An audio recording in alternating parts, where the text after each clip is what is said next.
Hi guys! Good vibes! For today, tuturuan ko kayong gumawa ng special baked pastillas. Ito ay pwedeng-pwede nyo gawing pambenta. Crunchy siya sa labas at malambot sa loob. At hindi rin siya masyadong matamis.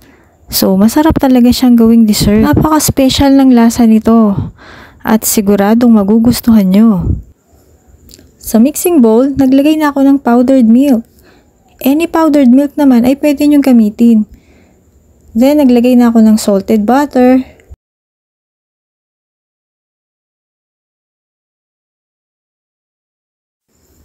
Then, naglagay na ako ng grated cheese na nagpapaspecial sa lasa niya.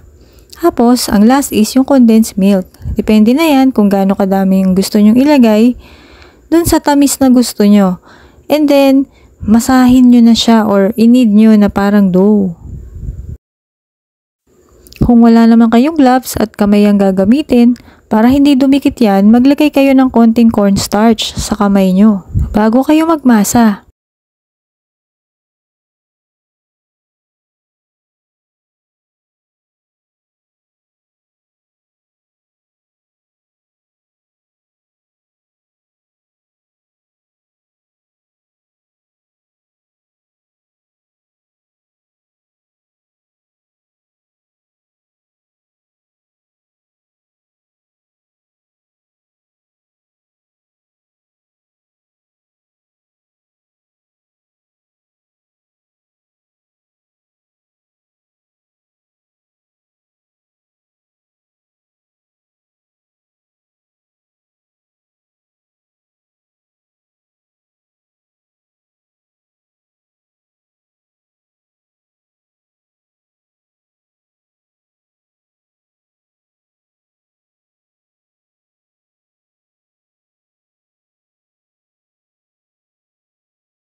Then, bago nyo siya i-transfer sa kneading board, lagyan nyo yung kneading board ng cornstarch and butter para hindi siya dumikit dito.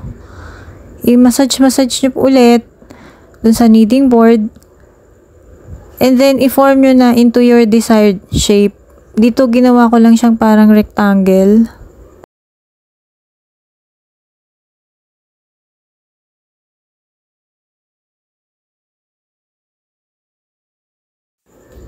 Then, using a plastic cutter, kinat ko na siya into small pieces. Ayan, kinat ko siya dyan into squares.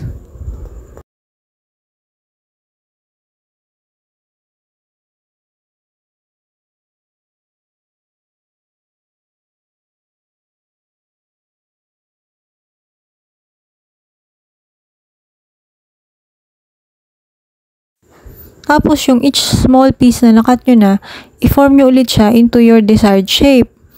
So, circular dyan yung ginawa ko kasi pinakamadali yun. Pwede siyang oblong, pwede ring square. So, yan, kinote ko na ng sugar at nilagay sa tray na may parchment paper. So, yan, paulit-ulit ko lang siyang ginawa. Hanggang matapos ko lahat. Tiyaga lang, guys. At sigurado naman kayong masasarapan dito. Actually, pwede nyo na siyang kainin as is ng ganyan kung ayaw nyo siyang i-bake kasi masarap na rin naman siya. Pero ako gusto kong matry kung anong lasa ng baked pastillas.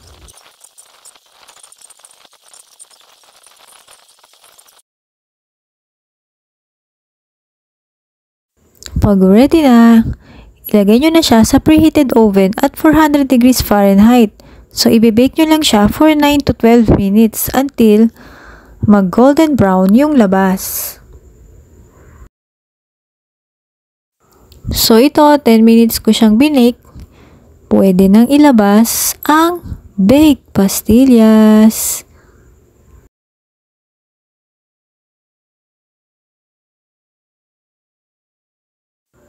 So, ito na ang baked pastillas na napakasarap gawing dessert. At pwedeng-pwede nyo rin itong gawing pangbenta. Napakadali lang gawin, di ba guys? Kaya, try nyo na!